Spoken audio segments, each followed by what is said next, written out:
Friends, welcome back to my channel. So ಎಲ್ಲರೂ ಹೇಗಿದ್ದೀರಾ? ಚೆನ್ನಾಗಿದ್ದೀರಾ ಅಂದ್ಕೊಂಡಿದ್ವಿ. ಕೋಲ್ಹಾಪುರದಲ್ಲಿ ಸೆಕೆಂಡ್ ಡೇ, ನೆನ್ನೆ ಎಲ್ಲ ದರ್ಶನ ಮುಗಿಸ್ಕೊಂಡು ಬಂದ್ವಿ. ಸೊ ಇವತ್ತು ಇನ್ನೇನು ಹೊರಡೋದು ಅಂತ ಅಂದ್ಕೊಂಡ್ವಿ.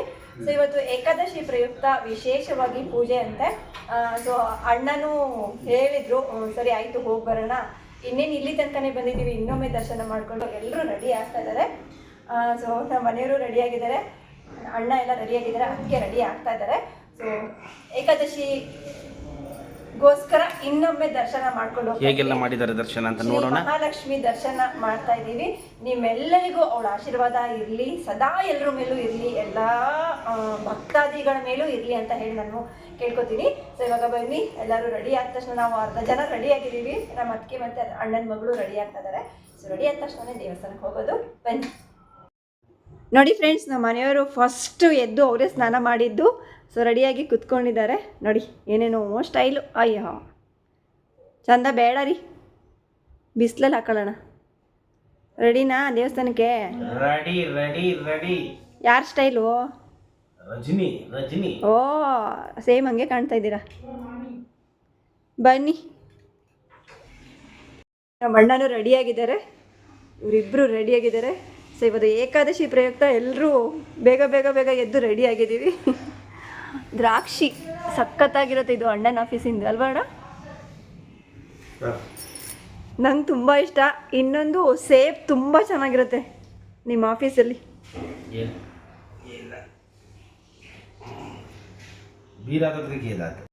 ಎಲ್ಲರೂ ರೆಡಿಯಾಗಿ ದೇವಸ್ಥಾನ ಕಡೆ ಹೊರಟ್ವಿ. ತುಂಬ ಬೇಗ ಹೋಗೋಣ ಅಂತರೂ ಒಬ್ಬೊಬ್ಬರೇ ಎಲ್ಲ ರೆಡಿ ಆಗೋ ತನಕ ಲೇಟ್ ಆಗಿಬಿಡುತ್ತೆ. ಹಾಗೆ ಇಲ್ಲಿ ಬರ್ತಾ ಇದ್ವಿ, ಸೈಡಲ್ಲೆಲ್ಲ ಪಡ್ಡು, ದೋಸೆ, ಇಡ್ಲಿ, ತಾಲಿಪಿಟ್ಟು ಎಲ್ಲ ಹಾಕ್ತಾಯಿದ್ರು. ಬನ್ನಿ ಬನ್ನಿ ಅಂದರೆ ಟಿಫನಿಗೆ ರೋಡಲ್ಲೇ ಎಲ್ಲ ಹಾಕ್ತಾಯಿದ್ರು. ನಾವು ಅಂದ್ಕೊಂಡ್ವಿ ದೇವಸ್ಥಾನಕ್ಕೆ ದರ್ಶನ ಮುಗಿಸ್ಕೊಂಡು ಆಮೇಲೆ ಟಿಫನ್ ಮಾಡಿದ್ರೆ ಆಯಿತು ಅಂತ ಅಂದ್ಕೊಂಡು ಬಂದ್ವಿ. ಇಲ್ಲಿ ಬಂದ್ವಿ, ರಶ್ ಇತ್ತು. ಸೊ ಆ ರಶಲ್ಲಿ ಕ್ಯೂ ಅಲ್ಲಿ ನಿಂತ್ಕೊಂಡು ನಾವು ದರ್ಶನ ಮುಗಿಸ್ಕೊಂಡು ಹೊರಗಡೆ ಬಂದುಬಿಟ್ರೆ ಮತ್ತೆ ನಮಗೆ ಟ್ರೈನ್ ಬುಕ್ಕಿಂಗ್ ಇತ್ತು. ಸೊ ಅಲ್ಲಿ ನಮಗೆ ತುಂಬಾ ಲೇಟ್ ಆಗಿಬಿಡುತ್ತೆ ಅಂತ ಹೇಳಿ ನಾವೇನು ಮಾಡಿದ್ವಿ, ಸೊ ಸ್ಪೆಷಲ್ ದರ್ಶನಕ್ಕೆ ಹೋದ್ವಿ. ಸ್ಪೆಷಲ್ ದರ್ಶನದಿಂದ ನಾವು ಬೇಗನೆ ಒಳಗಡೆ ಹೋದ್ವಿ. ಸೊ ಪೂಜೆ ಎಲ್ಲ ತೊಗೊಂಡು ಹೋದ್ವಿ. ಸೊ ಇಲ್ಲಿ ನಾನು ಸ್ವಲ್ಪ ಕ್ಯಾಮ್ರಾ ಆನ್ ಮಾಡಿದೆ, ಆಮೇಲೆ ಕ್ಯಾಮ್ರಾ ಆನ್ ಮಾಡಬಾರ್ದು ಅಂತ ಹೇಳಿದ ತಕ್ಷಣವೇ ಆಫ್ ಮಾಡಿಬಿಟ್ಟೆ, ಸುಮ್ಮನೆ ಏನಕ್ಕೆ ದೇವಸ್ಥಾನದಲ್ಲಿ ಅಂತ ಹೇಳಿ. ಸೊ ನೋಡಿ, ಒಳಗಡೆ ಹೋದ್ವಿ ಸ್ಪೆಷಲ್ ದರ್ಶನ. ಸೊ ದರ್ಶನನೂ ಕೂಡ ತುಂಬಾ ಚೆನ್ನಾಗಾಯಿತು, ತುಂಬಾ ಖುಷಿ ಕೂಡ ಆಯಿತು. ಅಲ್ಲಿ ದೇವಿಗೆ ಮುಡಿಸಿರೋ ಹೂ ಕೊಟ್ಟರು, ನನಗಂತೂ ಇನ್ನೂ ಸಖತ್ ಖುಷಿ ಆಯಿತು. ನನಗೂ ನಮ್ಮ ಅತ್ತಿಗೆಗೆ ದೇವಿ ಹತ್ರ ಇರೋದೇ ಹೂ ಕೊಟ್ಟರು, ಪಾದುಕೆ ಹತ್ರ ಇರೋದು. ಸೊ ಸಿಕ್ಕಾಪಟ್ಟೆ ಖುಷಿ ಆಯಿತು. ಅದನ್ನು ಮತ್ತೆ ಕೈಯಲ್ಲಿ ಇಟ್ಕೊಂಡು ಬ್ಯಾಗಲ್ಲಿ ಹಾಕ್ಕೊಂಡು ಏನಕ್ಕೆ ಹೋಗೋದು, ಮುಡಿಸ್ಬಿಡ್ತೀನಿ ನಿನಗೆ ಅಂತ ಹೇಳಿದ್ರು. ಸರಿ ಆಯಿತು ಅಂತ ಹೇಳಿ ಅದಕ್ಕೆ ದಾರ ಇತ್ತು, ಅದು ಕಟ್ತಾಯಿದ್ರು. ನಂದು ಹೇರ್ಸು ತುಂಬ ನೈಸು, ಅದು ಒಂದು 1/4 ಗಂಟೆನೂ ಕೂರಲ್ಲ, ಹಾಗೆ ಇಳಿದು ಬರುತ್ತೆ. ಸೊ ಕ್ಲಿಪ್ಪು ಅಷ್ಟೊಂದು ಹಾಕ್ಕೊಂಡಿರಲಿಲ್ಲ. ಆಮೇಲೆ ನಮ್ಮ ಅತ್ತಿಗೆಗೆ ನಮ್ಮ ಅಣ್ಣ ಹಾಕ್ತಾಯಿದ್ದಾರೆ. ಸಖತ್ ಖುಷಿ ಆಯ್ತಲ್ಲ, ನನಗಂತೂ ಸಖತ್ ಖುಷಿ ಆಯಿತು. ಈ ಥರ ಗಂಡಂದ್ರೆ ಯಾವಾಗ ಮುಡಿಸ್ಬೇಕಲ್ವಾ, ಅದು ದೇವರ ಸ್ಥಳದಲ್ಲಿ ಈ ಥರ ಹೂವೆಲ್ಲ, ಅದು ದೇವಿ ಹೂವು ನಮಗೆ ಗಂಡಂದ್ರು ಮುಡಿಸಿದ್ದು ಅಂದರೆ ಪುಣ್ಯನೇ, ಖುಷಿನೇ ಆಯಿತು ನನಗೆ. ಹಾಗೆ ಒಂದು ಫೋಟೋ ಕೂಡ ತೆಗೆದುಬಿಟ್ವಿ. ಸೊ ನನಗಂತೂ ಎಲ್ಲಿ ಹೋದರೂ ವಿಡಿಯೋ ಫೋಟೋ. ನಮ್ಮ ಮನೆಯವರಂತೂ ಅದೇನು ಮರಗಿತ್ತಿ ಫೋಟೋ ವಿಡಿಯೋದ್ರಲ್ಲೇ ಇರ್ತೀಯಲ್ಲ ಅಂತ ಹೇಳಿ. ಸೊ ನಮ್ಮ ಕೆಲಸನೇ ಅದು ಅಲ್ವಾ ಅಂತ ನಾನು ಹೇಳ್ಕೊಂಡು ಆದಷ್ಟು ಎಲ್ಲ ವೀಡಿಯೋಸ್ ಎಲ್ಲ ಕ್ಯಾಚ್ ಮಾಡ್ಕೊಂಡು ಆಮೇಲೆ ಇಲ್ಲಿ ಸ್ವಲ್ಪ ಮುಂದ್ಗಡೆ ಬಂದ್ವಿ. ದೇವ್ರ ಪ್ರಸಾದನೇ ಇಟ್ಟಿದ್ರು. ಸೊ ಪಲಾವ್ ಅಂದರೆ ಮಸಾಲ ರೈಸು ಅಂತ ಹೇಳಿ, ತರಕಾರಿ ಅಂತ ಇಲ್ಲ. ನೋಡೋದೆ ಗಮ್ಮಂತ ವಾಸನೆ ಬರ್ತಾಯಿತ್ತು. ನಿಜವಾಗ್ಲೂ ಎಷ್ಟು ಟೇಸ್ಟಾಗಿತ್ತು ಗೊತ್ತಾ.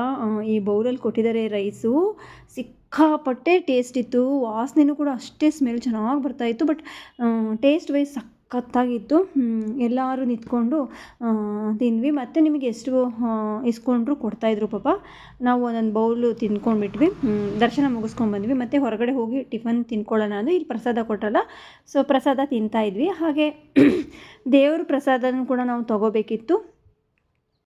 ಸ್ಪೆಷಲ್ ದರ್ಶನ ಮಾಡ್ಕೊಂಡ್ವಲ್ಲ, ಒಟ್ಟಲ್ಲಿ ನಾವು ನಮ್ಮ ಟ್ರೈನ್ ಬುಕ್ಕಿಂಗ್ ಇದೆಯಲ್ಲ, ಸೊ ಅಲ್ಲಿಗೆ ಕ್ಯಾಚ್ ಮಾಡ್ತೀವನ್ನೋ ಒಂದು ಭರವಸೆ ಬಂತು. ಹಾಗೆ ಎಲ್ಲ ತಿಂತಾಯಿದ್ದೀವಿ ನೋಡಿ. ಸೊ ಪ್ರಸಾದ ಎಲ್ಲರೂ ತಿಂತಾಯಿದ್ದೀವಿ. ಬೆಳಗ್ಗೆ ಕಾಫಿ ಒಂದು ಕುಡ್ದಿರೋದು. ಸೊ ಕಾಫಿ ಕುಡಿದು ದರ್ಶನ ಮುಗಿಸ್ಕೊಂಡು ಇಲ್ಲಿ ಪ್ರಸಾದ ತಿಂತಾಯಿದ್ದೀವಿ. ಹಾಗೆ ಅಲ್ಲಿ ಲಡ್ಡು ಬೂಂದಿ ಲಡ್ಡು ಅಲ್ವಾ, ಸೊ ಎಲ್ಲ ಕಡೆನೂ ಬೂಂದಿ ಲಡ್ಡುನೇ ಪ್ರಸಾದ ಇರುತ್ತೆ. ಸೊ ಹಿಂದಿನ ದಿನ ಪೇಡ ಇತ್ತು ಪ್ರಸಾದ ಅಂದ್ಕೊಂಡು ಅದು ಕೂಡ ತೊಗೊಂಡ್ವಿ. ಹಾಗೆ ಇಲ್ಲಿ ದೇವ್ರದ್ದು ಲಾಸ್ಟ್ ಟೈಮ್ ನಾವು ಸಂಜೆ ಬಂದಿದ್ವಿ, ಸಂಜೆ ಪೇಡ ಸಿಕ್ಕಿತ್ತು, ಪೇಡ ತೊಗೊಂಡ್ವಿ. ಹಾಗೆ ಇಲ್ಲಿ ಸ್ವಲ್ಪ ಮುಂದೆ ಹೋದ್ವಿ, ಪ್ರಸಾದ ಅಂತಿದ್ರು, ಅಲ್ಲಿ ಪ್ರಸಾದ ತೊಗೊಂಡ್ವಿ. ಹಾಗೆ ಹೊರಗಡೆ ಬಂದುಬಿಟ್ಟು ಟಿಫನ್ ತಿನ್ಕೊಳ್ಳೋಣ ಅಂತ ಹೇಳಿ. ಸೊ ಹೊಸ ಊರಿಗೆ ಹೋದಾಗ ನಮಗೆ ಹೇಗಿರುತ್ತೆ ಏನು ಅಂತ ಗೊತ್ತಿರಲ್ಲ. ಫಸ್ಟ್ ನಮ್ಮ ಮನೆಯವರು ಇಡ್ಲಿ ತೊಗೊಂಡ್ರು. ನಿಜವಾಗ್ಲೂ ಅದಂತೂ ಒಂಥರ ಗಟ್ಟಿಯಾಗಿತ್ತು ಇಡ್ಲಿ. ಅವರೊಬ್ಬರು ಇಡ್ಲಿ ತೊಗೊಂಡ್ರು. ಆಮೇಲೆ ನಮ್ಮ ಅತ್ತಿಗೆ ನೋಡಿ ಇಡ್ಲಿ ಅಂತೂ ಗಟ್ಟಿ ಇದೆ ಅಂತ ಹೇಳಿ, ಆಮೇಲೆ ನಮ್ಮ ಅಣ್ಣ ಉಪ್ಪಿಟ್ಟು ತೊಗೊಂಡ್ರು.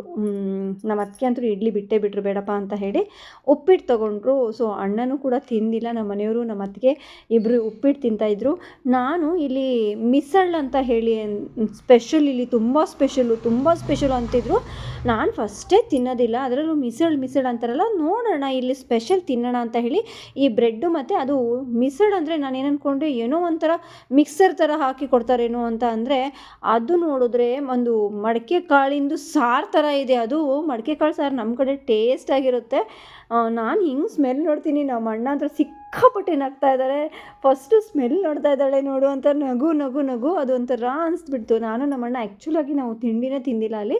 ಆಮೇಲೆ ನಾವು ಮಂಡಕ್ಕಿ ಅವಲಕ್ಕಿ ಅದೆಲ್ಲ ತೊಗೊಂಬಂದಿದ್ವಿ. ಸ್ವೀಟು ಸಿಕ್ಕಾಪಟ್ಟೆ, ನಮ್ಮ ಅತ್ತಿಗೆ ಅಂತೂ ಎಷ್ಟೆಲ್ಲ ತೊಗೊಂಡು ಬಂದಿದ್ರು.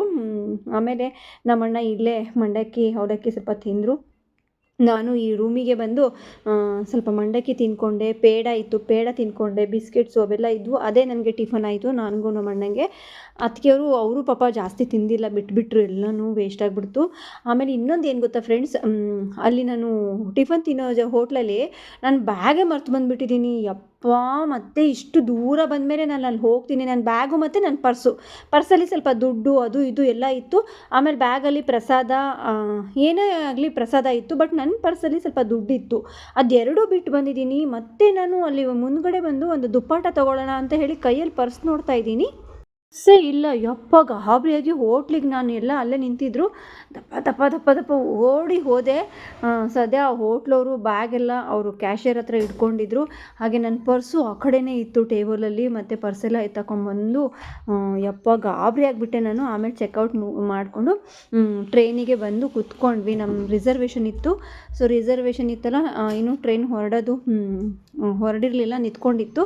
ಸೊ ಇನ್ನೇನು ನಾವೇ ಚಟ್ನಿ ಪುಡಿ ಎಲ್ಲ ತೊಗೊಂಡು ಹೋಗಿದ್ವಿ.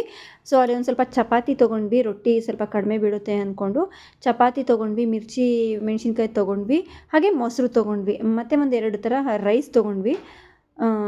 ಇಷ್ಟು ತೊಗೊಂಡ್ವಿ. ಚಟ್ನಿ ಪುಡಿ ಎಲ್ಲ ನಮ್ಮದೇ.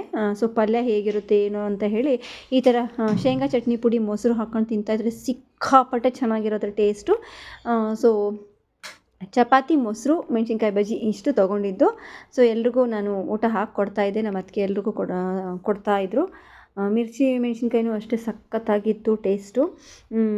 ಮೊಸರು ಹಾಕ್ಕೊಂಡು ಚಟ್ನಿ ಪುಡಿಗೆ ನಾವು ಜಾಸ್ತಿ ಊಟ ಅಂತಂದರೆ ಹೊರಗಿಂದು ತಿನ್ನಲ್ಲ ಅಂತ ಇಲ್ಲ, ಬಟ್ ಟೈಮ್ ಕವರ್ ಆಗೋಲ್ಲ. ಆವಾಗ ಈ ಥರ ತೊಗೊಂಡು ಹೋಗ್ಬಿಟ್ರೆ ಚೆನ್ನಾಗಿರುತ್ತೆ. ಬರ್ತಾನೂ ಕೂಡ ನಾನು ಪಲಾವು, ಚಪಾತಿ, ಪಲ್ಯ ಎಲ್ಲ ಮಾಡ್ಕೊಂಬಂದಿದ್ದೆ. ಅದು ಬರುವಾಗ ಮುಗೀತು.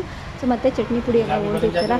ಸೊ ಹೊಟ್ಟೆ ತುಂಬ ಊಟ, ರೈಸು ಅದು ಇದು ತಿನ್ನೋದಕ್ಕಿಂತ ಈ ಥರ ಚಪಾತಿ ಇಲ್ಲ ರೊಟ್ಟಿ ಏನಾದರೂ ತೊಗೊಂಡು ಹೋಗ್ಬಿಟ್ರೆ ತಿನ್ಕೊಂಡ್ವಿ. ಆಮೇಲೆ ಒಂದು ರೈಸ್ ಕೂಡ ಪಾರ್ಸಲ್ ತೊಗೊಂಡಿದ್ದು, ಅದು ಕೂಡ ನಿಜವಾಗ್ಲೂ ನಾನು ಹೆಂಗಿರುತ್ತೆ ಏನೋ ಅಂದ್ಕೊಂಡೆ. ಸಖತ್ತಾಗಿ ಇತ್ತು ಟೇಸ್ಟು. ಸೊ ನಾವು 2 ಚಪಾತಿ ತಿನ್ನೋಷ್ಟೊತ್ತಿಗೆ ಸಾಕಾಗೋಯ್ತು, ಅಷ್ಟು ದೊಡ್ಡ ಚಪಾತಿ ಅದು. ಸೊ ನಾವು ಅಲ್ಲೇ ನಾನು ನಮ್ಮ ಮನೆಯವರು ಅಲ್ಲೇ ನಿಂತ್ಕೊಂಡ್ಬಿಟ್ಟು ಚಪಾತಿ ತೊಗೊಂಬಂದಿದ್ವಿ. ಇದು ರೈಸ್ ನೋಡಿ, ಗೋಬಿ ಎಲ್ಲ ತರಕಾರಿ ಎಲ್ಲ ಹಾಕಿ ಮಾಡಿದರು ಪಲಾವು, ಸೂಪರ್ ಟೇಸ್ಟ್ ಆಗಿತ್ತು. ಹಾಗೆ ಇದು ಗ್ರೇವಿ ಕೊಟ್ಟಿದ್ರು ಆ ರೈಸಿಗೆ ಹಾಕ್ಕೊಳ್ಳೋಕ್ಕೆ. ನಾವು ಅದು ಗ್ರೇವಿ ಎಲ್ಲ ಹಾಕ್ಕೊಳಕ್ಕೆ ಹೋಗಿಲ್ಲ. ಇನ್ನೂ ಸ್ವಲ್ಪ ರೈಸ್ ಮಿಕ್ಕಿತ್ತದು, ನಾವು ಪಾರ್ಸಲ್ ತೊಗೊಂಡಿರೋದು. ಸೊ ಸಂಜೆಗೆ ಮತ್ತು ಹೊಟ್ಟೆ ಹಸಿದ್ರೆ ಯಾರಾದರೂ ತಿಂತಾರೆ ಅಂತ ಹೇಳಿ ವೇಸ್ಟ್ ಮಾಡಿಲ್ಲ, ಒಂದು ಬಾಕ್ಸಲ್ಲಿ ಎತ್ತಿಟ್ವಿ. ನೋಡಿ ಎಲ್ಲರೂ ಊಟ ಮಾಡ್ತಾಯಿದ್ದೀವಿ. ಇನ್ನು ಟ್ರೈನ್ ಕೂಡ ಹೊರಡಿಲ್ಲ. ಸೊ ನಮ್ಮದು ರಿಸರ್ವೇಷನ್ ಬೋಗಿ ಆಗಿರೋದ್ರಿಂದನೇ ಆರಾಮಾಗಿ ಕೂತ್ಕೊಂಡು ಮಾತಾಡ್ಕೊಂಡು ಊಟ ಮಾಡಿದ್ವಿ. ಊಟ ಮಾಡಾದ್ಮೇಲೆ ಅಲ್ಲೇ ಒಂದು ಸ್ವಲ್ಪ ರೀಲ್ಸ್ ಮಾಡಿದ್ವಿ ಅಣ್ಣ ಅವರೆಲ್ಲ ಸೇರಿ. ಸೊ ನೆಕ್ಸ್ಟ್ ನಾವು ಊರಿಗೆ ಬಂದ್ವಿ ಫ್ರೆಂಡ್ಸ್. ಹಾಯ್ ಫ್ರೆಂಡ್ಸ್, ಟ್ರೈನಿಂದ ಬಂದು ಮನೆಗೆ ಬಂದಿದ್ದೀವಿ. ರಾತ್ರಿ 1 ಗಂಟೆ ಆಗಿದೆ. ಅಮ್ಮ ಚಿತ್ರಾನ್ನ ಕಟ್ಟಿದ್ರು ಮತ್ತು ವೇಸ್ಟ್ ಏನು ಮಾಡೋದು ಅಂತ ಹೇಳಿ ತಿಂತಾ ಇದ್ವಿ. ನೈಟು ಅದು ಇದು ತಿನ್ಕೊಂಡು ಊಟನೇ ಮಾಡಿಲ್ಲ. ಹಾಗಾಗಿ ಚಿತ್ರಾನ್ನ ಮಾಡಿ ಮಕ್ಕಳ ಹತ್ರ ಕಳಿಸಿದ್ದಾರೆ. ವೇಸ್ಟ್ ಆಗುತ್ತೆ ಅಂತಲೇ ತಿಂತಾ ಇದ್ದೀವಿ. 1 ಗಂಟೆ ಇವಾಗ ಇವರು ಶುರು ನಮ್ಮರು. ಇವಾಗ ನಾನು ಕೂಡ ತಿನ್ಕೊಂಡು ಅದಕ್ಕೆ ಫ್ರೆಂಡ್ಸ್. ಸೊ ಇವತ್ತಿನ ಈ ವಿಡಿಯೋ ನಿಮಗೆಲ್ಲರಿಗೂ ಇಷ್ಟ ಆಗಿದೆ ಅನ್ಕೋತೀನಿ ಫ್ರೆಂಡ್ಸ್. ಇಷ್ಟ ಆದರೆ ಗೊತ್ತಿದ್ದೀರಾ ಲೈಕ್ ಮಾಡಿ, ಶೇರ್ ಮಾಡಿ, ಸಬ್ಸ್ಕ್ರೈಬ್ ಮಾಡೋದನ್ನು ತಪ್ಪದೆ ಮೇಲೆ ಕ್ಲಿಕ್ ಮಾಡಿ. ಓಕೆ, ಬಾಯ್.